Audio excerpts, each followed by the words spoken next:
अस्सलाम वालेकुम, welcome to PSX रोजनामा। सुफियान, मार्केट में आज भी वॉल्यूम थोड़े से ड्राई ही थे और 169 400 के लेवल तक भी मार्केट आज आई है, लेकिन हमने देखा है सिलेक्टेड स्टॉक्स थे जिनके अंदर कैप लगा। आज भी स्टील सेक्टर को हमने खास तौर पे चलते देखा। फाक भी अच्छा चला, और जबकि आयशा में और ISL में तो आज कैप्स भी लगे। मेरे ख्याल है हमने ISL के बारे में बताया भी था। स्टील सेक्टर काफी चल रहा है, और इसके अलावा भी कोई कैप्स लगे हैं आज पर?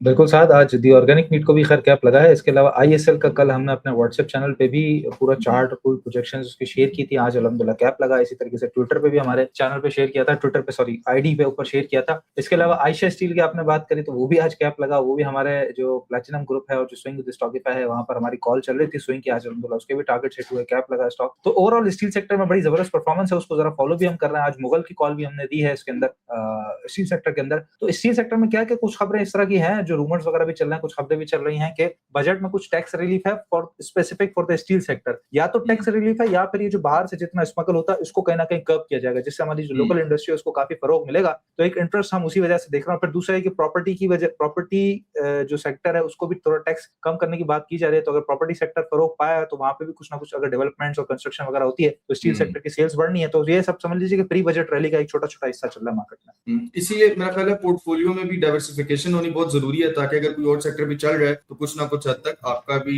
शेयर उसके अंदर हो। आज फ्रेंड टॉम सीएल को भी हम आगे जाके डिस्कस करेंगे, वैसे उसने भी आज कैप लगाया है। बिल्कुल ऐसा ही है साथ, उसकी गालिबन कॉर्पोरेट ब्रीफिंग आई है और कुछ बेहतर बातें अभी तक कर रहा है। और कैप लगाने की वजह चले कॉर्पोरेट ब्रीफिंग को भी, बाकी सारी चीजों को भी छोड़े हम, तो कहाँ 70-75 रुपए का स्टॉक और कहाँ 36-32 रुपए पे गालिबन मिल रहा था। तो थोड़ा बुरा एक कैप लग गया उसके अंदर। अब यहाँ से 38 रुपए का एक रेट नजर आ रहा है कि वो अगर क्रॉस करके सस्टेन कर जाता है तो दोबारा 40-50 में जा सकेगा। हाँ, थोड़ी कॉर्पोरेट ब्रीफिंग आई है, कुछ बेहतर बातें हैं, तो होपफुली अगर उसी तरह प्रोजेक्शन चलती है तो बेहतर पोजीशन नजर आ सकती है।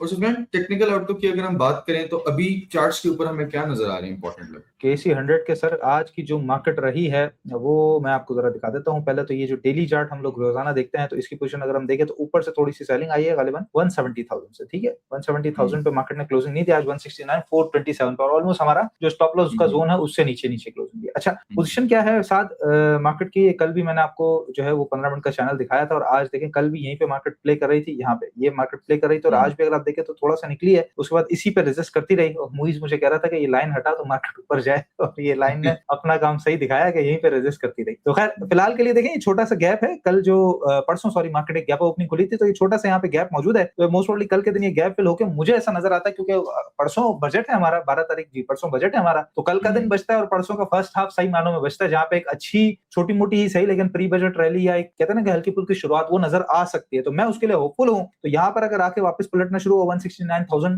के करीब या 168,900 के करीब वहां से ये गैप फिलिंग करा के वापस पलटना शुरू हो तो तैयार रहिएगा, थोड़ी थोड़ी बाइंग शुरू कर सकते हैं। और जो ही 169,900 170,000 क्रॉस करे तो सीधा 172 के लिए आपने तैयार हो जाना, क्योंकि ये जो डाउन ट्रेंड चल रहा है हमारा 174,000 से ये ब्रेकआउट होगा और 172,000 फिर 174,000 के प्रोजेक्शन के साथ मार्केट चलेगी। तो कल का दिन मैं समझता हूँ बिल्कुल कहते हैं ना ऑन द टोज रहना चाहिए फॉर द बाइंग। जितनी अच्छी अपॉर्चुनिटीज स्टील सेक्टर में हो, फूड सेक्टर में हो, खासतौर पर ऑटो सेक्टर के अंदर, प्रॉपर्टी सेक्टर के अंदर स्पेसिफिक स्टॉक्स हैं तो मैं वो भी बता सकता हूँ आपको, जिसके अंदर हमारे पास JVDC है, लोटे केमिकल है, GAL है, हीनो है, AGTL कल हमने वीडियो के अंदर बताया था, वो काफी अच्छे चला दी। ऑर्गेनिक मीट आपके सामने है, स्टील सेक्टर में ISL है, इसके अलावा INIL है, आयशा स्टील है, और इसके अलावा भी अगर आप स्टॉक देखें तो मैं समझता हूँ कि सीमेंट सेक्टर की भी अगर बात करें तो वहाँ पे मैपल लीफ है, DG खान है, लकी सीमेंट है, इवन फर्टिलाइजर में FFC है, एंग्रो फर्टिलाइजर है, कितने ही स्टॉक्स हैं। और छोटे में आ जाए तो सिनर्जी भी है, के इलेक्ट्रिक भी है, पाकिस्तान रिफाइनरी भी है, फौजी फूड भी है, फिर जो नए IPOs हैं, तो बहुत सारे स्टॉक्स हैं अभी करने के लिए काम। बस आपने कल के दिन पे तैयार रहना। मैं समझता हूँ कल ऑन द टोज रहना चाहिए। बाइंग के लिए अच्छी अपॉर्चुनिटी बनेगी, 2 दिन में मौके अच्छे बन सकते हैं अगर आप तेज ट्रेडिंग कर सकते हैं तो। प्री बजट रैली जैसा आपने बताया, pre budget rally selected stocks के अंदर तो हमें नजर आ रही है, बिल्कुल बिल्कुल सिलेक्टेड साथ नजर आ रही है। तो फ्रेंड ऑयल की हम देखते हैं रोज कोई जियोपॉलिटिकली टेंशंस हो जाती हैं, कि क्या प्रोजेक्शन रखती है आपको ऑयल की? थोड़ा लॉन्गर होराइजन पे भी बताइए और शॉर्ट टाइम। बिल्कुल साहब, मैंने जरा आज जो ऑयल है उसको थोड़ा सा एनालाइज किया है। अच्छा, हम जरा सी बात यहाँ पे करते हैं साथ ये प्रोजेक्शंस की ना। मैं आपको पिछले 4-5 दिन से करीबन हम 4-5 एपिसोड से ये ट्रेंड लाइन ऊपर की एक लेके चल रहे हैं और एक नीचे की लेके चल रहे हैं। ठीक है, कोई चेंज इसके अंदर हमने किया नहीं। अच्छा, कल के दिन क्या सिचुएशन हुई है कि इस ऑयल ने थोड़ा सा इसको नीचे तोड़ के, इस ट्रेंड लाइन को तोड़कर नीचे ट्रेड कराना शुरू कर दिया। अभी जस्ट नाउ ये थोड़ा सा आपके सामने ही ऊपर आया है और इस ट्रेंड लाइन के ऊपर आया है। ये कर सकता है, क्योंकि यहाँ पहले भी ऊपर आ चुका है, पहले इससे पहले भी ऊपर आ चुका है, तो रेजिस्ट करके नीचे भी जा सकता है। अच्छा साथ, ये जो आपके सामने अभी चार्ट्स पे नजर आ रहा है एक पैटर्न, इसे कहते हैं सिमेट्रिकल ट्रायंगल। ये देखें आप, ऊपर से एक ट्रेंड लाइन गिर रही है और एक नीचे से ट्रेंड लाइन ऊपर आ रही है, और बिल्कुल आप देखें तो ऑयल एक ट्रायंगल के बिल्कुल कोने में जाके, मतलब कहते हैं ना डेड एंड, वहां पे जाके फंस चुका है कि या तो यहाँ से ऊपर ब्रेकआउट हो या ब्रेक डाउन हो। फिलहाल की सिचुएशन ब्रेक डाउन वाली है, तो हम उसी को लेके चलते हैं। अच्छा, ब्रेक डाउन में क्या होता है कि आप ये देखें, ये है सिमेट्रिकल ट्रायंगल। ये देखें, एक मैंने फॉर एग्जांपल तस्वीर भी निकाल के रखी है ताकि ऑडियंस को भी और आप बाकी जो लोग देख रहे हैं उनको भी समझ आ जाए। ये देखें, ये ऊपर से एक ट्रेंड लाइन गिर रही है और एक नीचे से आ रही है, जो ही इसका ब्रेक डाउन हुआ है तो सीधी नीचे गई है। ये प्रोजेक्शंस है। अच्छा, ये प्रोजेक्शंस कहाँ होती है? जहाँ पे ट्रायंगल की हाइट होती है, पूरी हाइट। ये देख रहे हैं आप, ये हाइट है। अच्छा, अब इसी हाइट को हम अपने चार्ट पे कंपेयर करके देख लेते हैं कि भाई यहाँ पे हमारे पास क्या पोजीशन है साथ। तो ये बिल्कुल हाइट टू हाइट, अगर हम इसकी ट्रायंगल की हाइट निकालते हैं और इसकी प्रोजेक्शंस नीचे तक मजीद लेके जाते हैं तो क्या प्रोजेक्शंस हमारी बनती हैं। तो इसके नीचे ही बिल्कुल हमने इसको रखना है, सॉरी इसके जो है वो हमने यहाँ पे, इसको हमने यहाँ पे रखना है, इसके यहाँ पे। तो ये करीबन साथ समझ लीजिए कि $48 के करीब $49, $50 आप समझ लीजिए कि ऑयल की प्रोजेक्शन मुझे नजर आ रही है।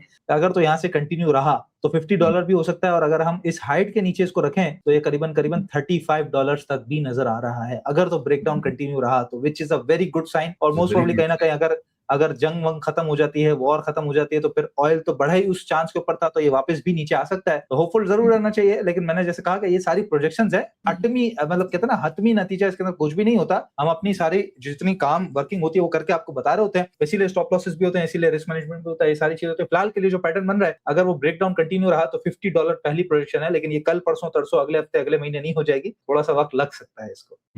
सुबह खबर हमारे पास ऑटो सेक्टर की तरफ से भी आ रही है कि गवर्नमेंट जो है वो 25% सेल टैक्स लगाने जा रही है ईवीज के ऊपर, जो भी आने वाला बजट है इसके अंदर। और जिससे इंपोर्टेड इलेक्ट्रिक व्हीकल्स जो हैं उनके चांसेस हैं कि वो ज्यादा एक्सपेंसिव भी हो सकती हैं। जो हाइब्रिड व्हीकल्स हैं उनके ऊपर टैक्स जो है शायद अनचेंज ही रहेगा, और इससे उनको एक टैक्स एडवांटेज भी मिलेगा। और मेरा ख्याल है जो जितनी भी लोकल प्रोडक्शन होगी या जो कंपनीज करेंगी उनको इसका एक एज या एक बेनिफिट मिलेगा। मेरा ख्याल है हपको जो है वो अभी एक अपना प्लांट लगाने जा रहा है सिंध के अंदर।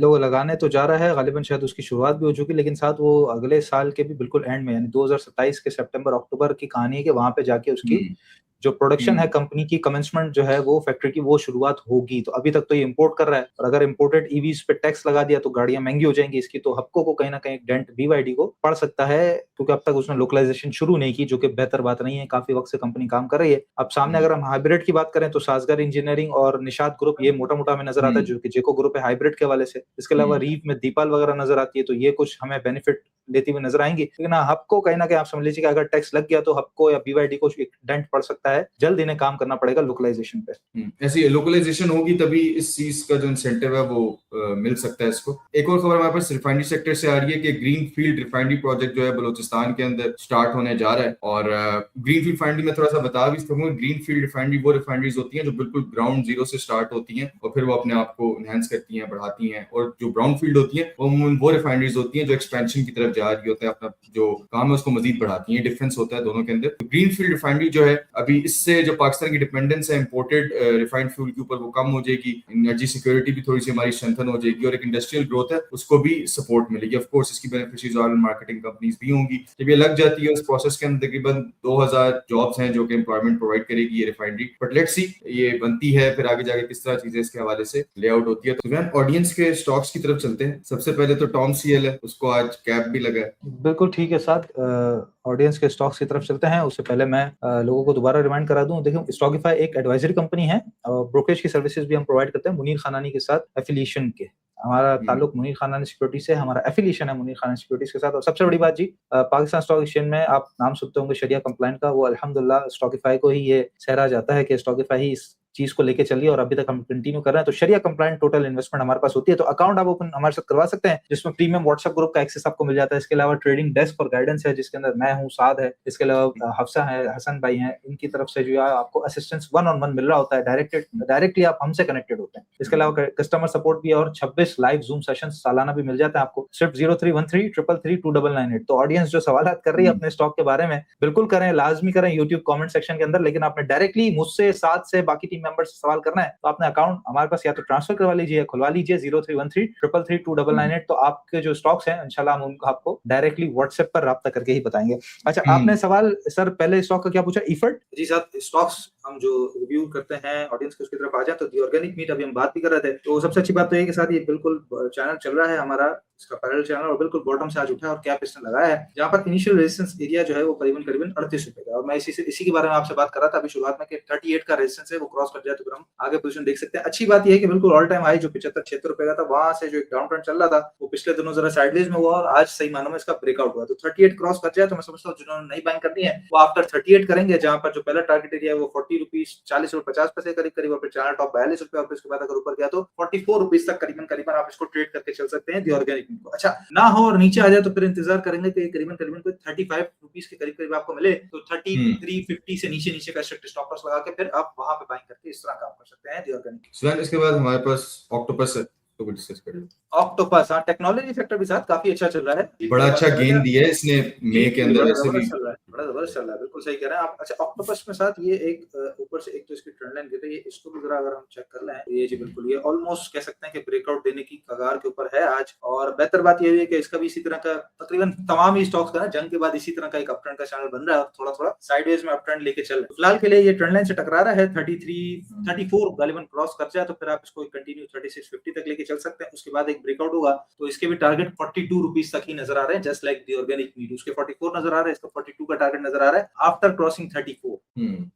ईफर्ट के बारे में भी, उसकी भी टेक्निकल आउटलुक को डिस्कस, ईफर्ट के बारे में डिस्कस कर लेते हैं। पिछले कुछ एपिसोड के अंदर गालिबन हमने इसको एक टॉपिक की तरह भी शामिल किया था, जहां पर ये ब्रेकआउट इसका जो है वो यहाँ पर हुआ, यहाँ हुआ था ब्रेकआउट, और उसके बाद यहाँ से लेके इसने ऊपर करीबन 210 रुपए तक एक मूव दिखाया भी था, अब जा रहे वो वहां से फिर नीचे आ गया, तो हम इसको जरा आगे करेंगे। बेहतर पोजीशन साथ काफी बेहतर पोजीशन इसके अंदर यूं नजर आ रही है कि बिल्कुल नीचे से ट्रेंड लाइन चल रही है साल 2023 से, उसका बॉटम लगा था पिछले साल जंग में, इस दफा भी अगर हम देखें तो जंग के दौरान यहीं पे बॉटम लगा है और बिल्कुल बॉटम के करीब करीब ही फिर रहा है। अच्छा, ये उन स्टॉक्स में है, इन स्टॉक्स में से है साथ के जिनमें कुछ ना कुछ बजट के बाद कुछ बेहतरी देख सकते हैं, लेकिन मसला ये आ जाता है कि जो प्राइसिंग पावर है या कह लीजिए कि जो मार्केट में प्रोडक्ट की बात करें तो वहां पे थोड़ा बहुत इफर्ट हार जाता है, उस वजह से थोड़ा सा हम इसको साइडवेज देख रहे हैं। अदरवाइज टेक्निकली बड़ा साउंड मूव कर रहा है, पूरा बाइंग का जोन है, इसके अंदर भी ऑलमोस्ट एक सिमेट्रिकल ट्रायंगल बन रहा है, जहां पर अगर ये ब्रेकआउट 205 रुपए का दे देता है तो टारगेट एरिया 220 रुपए तक इसके अंदर नजर आ रहा है इनिशियली, और उसके बाद एक गैप फिलिंग है करीबन 230-232 रुपए। सुफियान, स्टॉक रिव्यू की तरफ हम चलते हैं, तो आज के लिए टेक्निकल आउटलुक पे हमारे पास बेहतर स्टॉक कौन सा? आज के लिए साथ हमारे पास है लोड्स, ऑटो सेक्टर काफी बेहतर चल रहा है, और लोड के अंदर अभी जो रिसेंट हाइस का लगा था 20 रुपए 50 पैसे के करीब करीब का, तो वहां से डाउन ट्रेंड था जो कि आज इसने ब्रेक किया, और